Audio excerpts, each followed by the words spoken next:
उसमें एक देखो, इसमें क्वेश्चन दे रखा है एक वेज है 10 kg का, इसके ऊपर एक रोड रखी है जिसका मास m दे रखा है आपको। मास गिवन भी हो सकता है, कोई इससे लेना देना नहीं है वैसे। इसका मास अगर दे देगा तो एक आधी चीज और पूछ लेगा आपसे, ठीक है।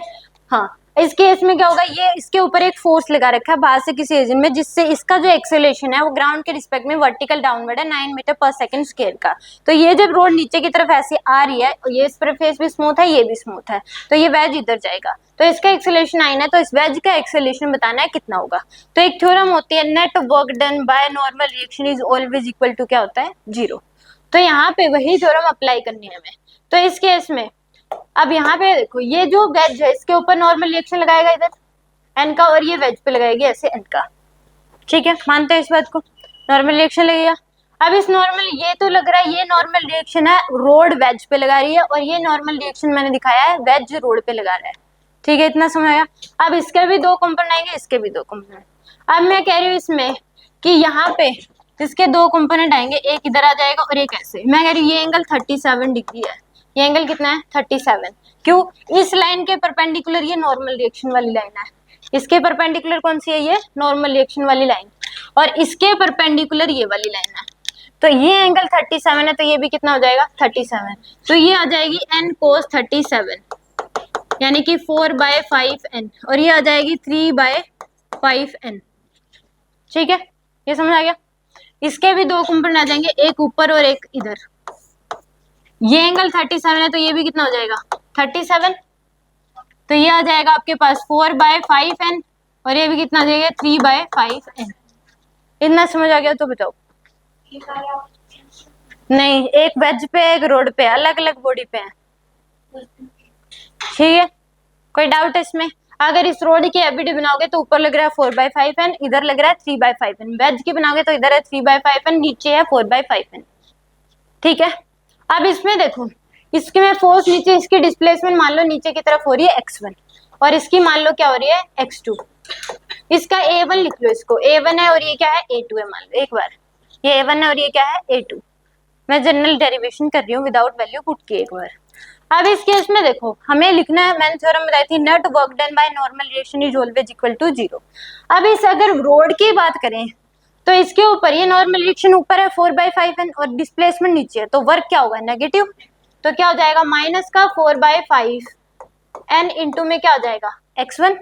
इसकी वजह से जो वर्क होगा वो 0 होगा। 3/5n की वजह से वर्क क्या होगा 0, क्योंकि ये फोर्स इधर है और डिस्प्लेसमेंट नीचे, एंगल 90 डिग्री है, तो वर्क क्या हो जाएगा इसकी वजह से 0।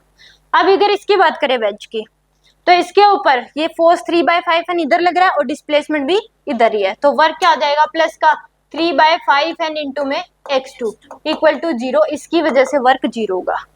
इतना समझ आ गया? नहीं, इस रोड की अगर बात करें, ये 4/5n ऊपर लग रहा है, तो ऊपर की तरफ फोर्स है, डिस्प्लेसमेंट नीचे है, work done by normal reaction लिख रहे हैं, तो नेगेटिव वर्क होगा, दोनों अपोजिट में। इसकी वजह से वर्क 0 होगा, क्योंकि फोर्स इधर है और डिस्प्लेसमेंट वर्टिकल डाउनवर्ड है, एंगल 90 डिग्री है, तो वर्क जब एंगल 90 डिग्री होता है डिस्प्लेसमेंट और फोर्स के बीच, तो वर्क 0 होता है। तो ये लिख लिया मैंने पहले, ये जो लिखा है प्लस में 0 कर दो, ये जो लिखा है ये वेज का रोड का लिखा है, normal work done by normal, क्योंकि ये 3/5 इधर है, डिस्प्लेसमेंट वर्टिकल डाउनवर्ड है, एंगल कितना है दोनों के बीच, इसके और डिस्प्लेसमेंट के बीच 90, तो एफ डी कोस थीटा होता है, थीटा की वैल्यू 90 डिग्री, तो क्या हो जाएगा वर्क 0।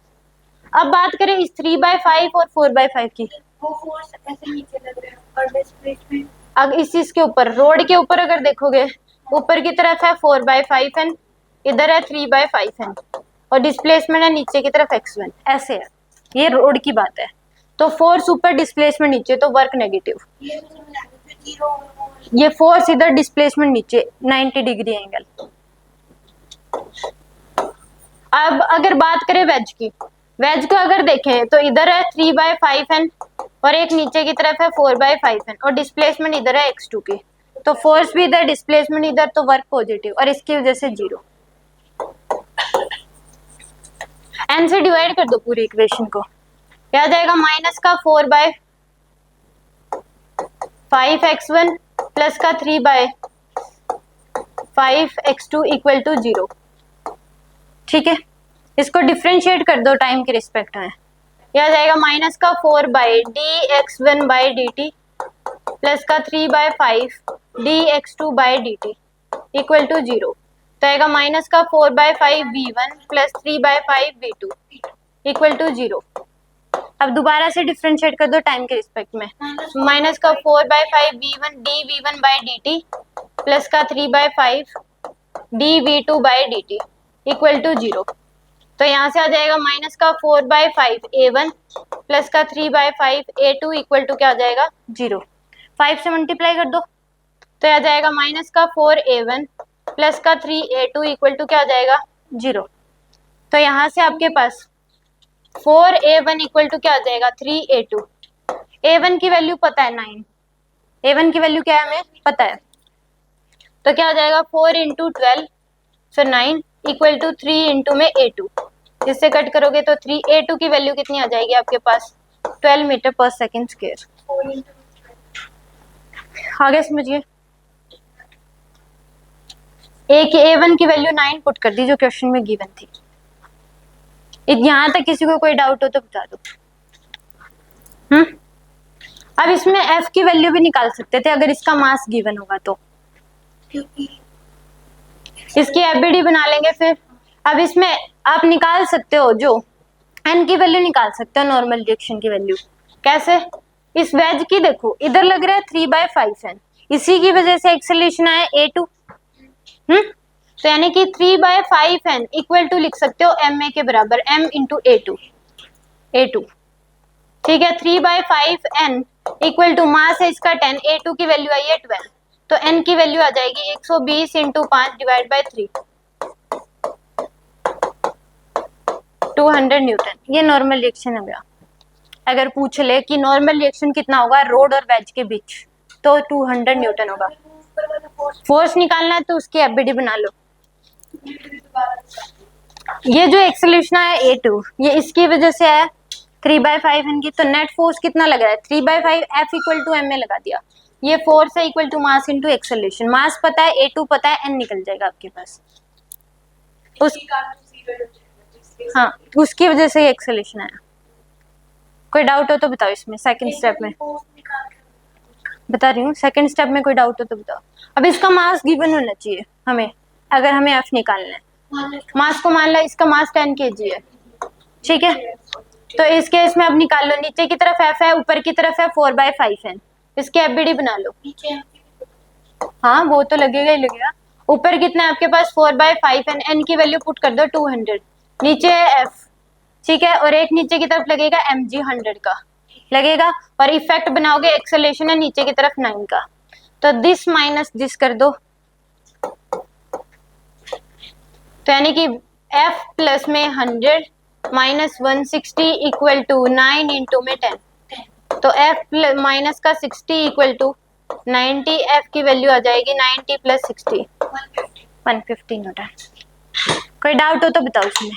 मैंने अभी इसका एक ही क्वेश्चन करवाया है, ठीक है, इसके 3 से 4 क्वेश्चन है, ठीक है। ये थ्योरम इम्पोर्टेंट मतलब बुक्स में भी इतना अच्छे से एक्सप्लेन नहीं कर रखा, बट इसके जो क्वेश्चन हम करवाऊंगी मैं वो इसी तरीके के, आपको ये थ्योरम लगानी आ जाएगी इसमें, ठीक है। एक बात आपको पता लगी, net work done by normal reaction 0 है, ओनली बाय नॉर्मल रिएक्शन देख रहे हैं वर्क, ठीक है।